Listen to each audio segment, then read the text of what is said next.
Bom dia, Silmar César Miller. Boa semana, amigo. Muito bom dia, Otávio. Bom dia aos nossos amigos do Terra Viva. Uma boa semana para todos nós.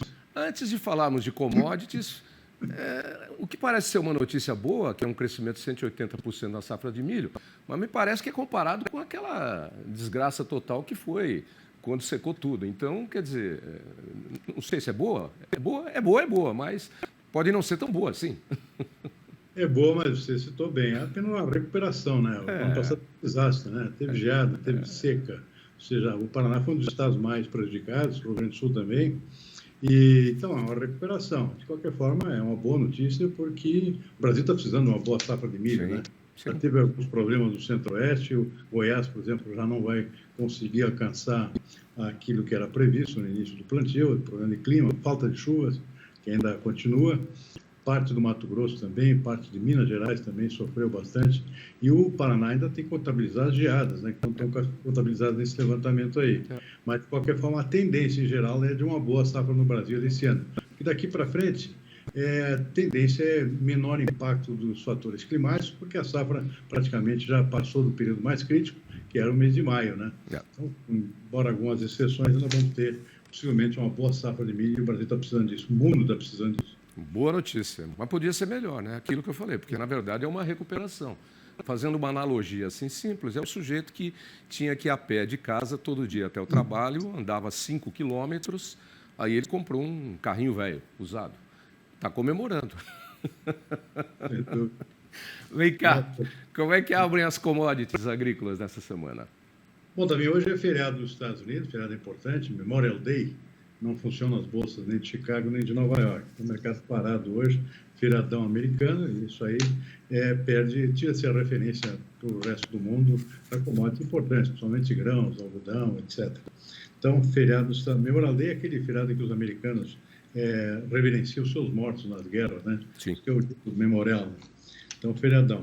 Agora, na Europa, tudo funcionando. Eu até vou destacar aqui o que está funcionando hoje. Por exemplo, começar aqui pelo índice de bolsas de valores. Na Europa, por exemplo, o índice DAX, bolsa de Frankfurt operando com alta, 0,6%. O índice FTSE da Bolsa de Londres está estável por enquanto. Xangai, na China, respirando aliviado agora com o levantamento do lockdown, que durou quase 2 meses lá, fechou em alta de novo, tem fechado em alta praticamente todos os dias. Fechou já com alta de 0,6%. Destaque para o petróleo também. O petróleo abriu o dia com forte alta, chegou a bater em $120 o barril, petróleo tipo Brent, que é negociado em Londres, agora subindo 0,8%, está em 116,50. De qualquer forma, está acima do dia de ontem, tem subido praticamente todos os dias. E o fator novo aqui, ou nem tão novo, é a possibilidade de um embargo da União Europeia contra o petróleo russo. Isso já vem sendo discutido há algum tempo, tem alguns países que são contra, não chegaram a um consenso ainda, mas em princípio deve sair. Isso significa menos petróleo jorrando para a Europa, consequentemente os preços do petróleo aqui no Ocidente subindo como consequência disso. O levantamento do lockdown na China também é um fator que impulsiona os preços do petróleo, porque significa mais carros voltando a rodar, o pessoal voltando a se locomover, e a China é uma grande consumidora, é uma grande importadora de petróleo. O que mais? Boi gordo aqui na B3, nosso mercado futuro aqui operando com alta. Voltou a subir 0,6%, mas basicamente refletindo no mercado de papéis, porque no mercado físico a coisa continua feia ainda para os preços do boi. O contrato de julho agora está sendo negociado a 314,40 arroba. E o mercado brasileiro, com o dólar operando em queda, 0,6%, R$ 4,61. O índice Bovespa, sem a referência cana, anda meio 0,2%, sem muito entusiasmo também. Pois é, a gente lê as coisas às vezes e faz uma questão. Eu li aqui, o governo federal negou que possa faltar diesel no mercado brasileiro. Nas próximas semanas, o alerta veio da Petrobras. Eu não acho que isso seja um alerta, eu acho que isso é uma boa notícia. O alerta é se fosse faltar diesel. Mas vai faltar diesel ou não vai? Olha, a questão é procedente. Esse alerta da Petrobras tem fundamento, sim. Por um conjunto de razões aqui.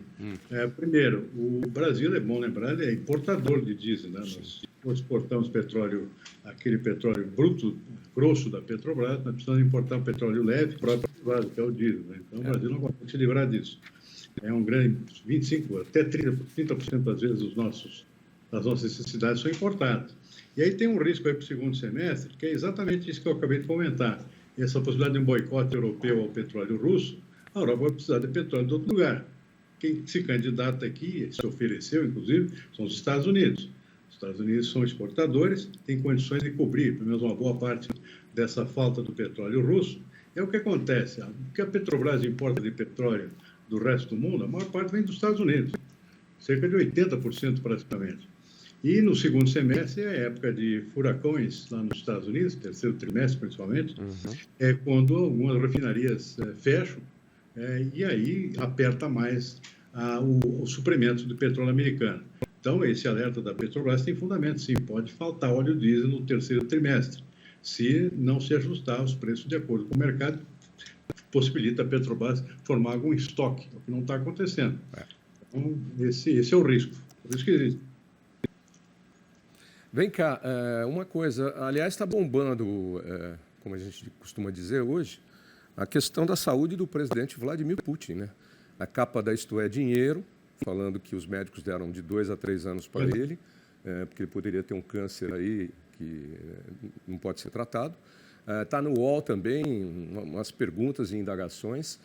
Isso pode mudar um pouquinho o fluxo da economia aí com relação à guerra Rússia e Ucrânia, né? Ou o contrário, né, também. Também. Querendo apressar alguma coisa, uma tomada mais completa da Ucrânia, até porque não tem muito tempo pela frente, né? Aí entra aquela questão do desespero. Aí muita gente já está falando, por que será que o cara está fazendo tudo isso? Se surgiu isso aí, não foi confirmado ainda, mas onde há fumaça, tem fogo, né? Uma coisa tem de fundamento. Mas é uma interrogação que se abre. De qualquer forma, eu tenho um amigo que passa 3 meses aqui e 3 meses na Alemanha. Ele é alemão. E ontem a gente estava conversando e ele falou que a situação está muito preocupante na Europa. E, inclusive, na aceleração de um novo modelo de energia. Porque com a Alemanha e os países europeus presos, amarrados ao sapato, o cadarço amarrado no sapato da Rússia, o problema ficou sério lá e todos os governos estão acelerando medidas para mudar as fontes de energia. Por enquanto, você falou, a Europa vai precisar de petróleo, vai buscar nos Estados Unidos, mas eles já estão acelerando modelos aí para a mudança da matriz energética, né? Porque a Europa é dependente também de gás, né? De gás natural, não é só petróleo. Então, realmente, tem que ser uma mudança muito grande. E aí tem um risco aí de se mudar para pior, né? Você tem o lado aqui da energia atômica voltando, a Alemanha praticamente desativado as suas usinas nucleares, né? Pode retomar. Esse é um dos pontos. O segundo ponto é voltar para a energia suja, né? O carvão. A Europa tem bastante carvão, obviamente essa outra alternativa, ou seja, as duas são ruins. Mas eles estão, de qualquer forma, desesperados por lá com essa questão da inflação, que não era uma coisa que eles conheceram só durante a guerra e no pós-guerra, e hoje a inflação, ele me dizia, na Alemanha já está em 2 dígitos. Já passou já passou de 10 já. Tá? Algo em torno de 12. O que para a gente é uma coisa muito comum, para eles lá deve ser um bicho de 7 cabeças. Né? Tanto que o governo alemão resolveu reativar programas populares de ajuda à população que tinha suspendido, inclusive com relação ao transporte coletivo. Você paga uma taxa de 9 euros, que seria o quê? 9 euros a 45 reais, 50 reais, alguma coisa assim, 55. E aí você tem todo o transporte público com esse passe de graça. Interessante, né? Para ajudar a população, não é? São tempos que os europeus não vinham há bastante tempo, né? Exatamente. E por aqui, bem, continua aí o ICMS. Continua pegando. Eu acho que vai ser vetado no Senado. O que você acha? Eu acho que vai ser enrolado. Acho que essa é a perspectiva. Gostei, enrolado. Tem uma enrolada ali, tem eleições esse ano, ninguém quer se comprometer muito com essas coisas. E aí tem a pressão dos governadores. Tem essa reunião do secretário de Fazenda com o próprio Senado, no sentido de evitar que se aprove isso que foi aprovado na Câmara, né? Reduzir o ICMS para 17%. O Estado vai perder metade da receita aí, né? No caso do Rio de Janeiro, 34%, isso é o dobro. Eu acho que... São Paulo, se não me engano, é 25%. São Paulo 25% e o Rio, acho que 33%, 34%. Então, eu acho que a medida que foi muito acenada aí pelos deputados em ano eleitoral, acho que vai ser cortada mesmo no Senado, porque o remédio é muito amargo, né? Vai sumir o dinheiro, né? Então, o que o secretário de Fazenda vamos propor hoje, nessa reunião com o presidente do Senado, é outra coisa, outra medida visando o mesmo objetivo, que é aproveitar que o governo é sócio da Petrobras, por exemplo, o governo é sócio majoritário da Sim, Petrobras, sim. e pega os lucros da Petrobras, que em vez de reclamar dos lucros, 44 bilhões lá que o presidente reclamou, pegar esse lucro e criar um fundo, justamente para contornar quando o preço do petróleo sobe muito, o fundo banca a diferença e evita a transformação disso em preços mais altos dos combustíveis para o consumidor. Essa é uma saída e é que está sendo proposta pelo secretário de Fazenda. Muito mais inteligente, na verdade, né? Já que está um lucro, em vez de reclamar do lucro, vamos usar. Mas a gente já falou disso aqui há muito tempo. Se quiser baixar preço do diesel, do combustível, do gás de cozinha, vai ter que ter um dinheiro de alguém aí. E aí, você acabou de cantar a bola aí, a saída pode ser esse fundo, esse lucro da Petrobras. Não sei se os acionistas vão gostar, mas aí é outro problema. Não, mas não mexe no lucro dos acionistas privados. Só mexe na parte do governo, que é 50%, 51%, por exemplo. Então, esse exemplo que a gente acabou de dar... É pouco mais de 20 bilhões.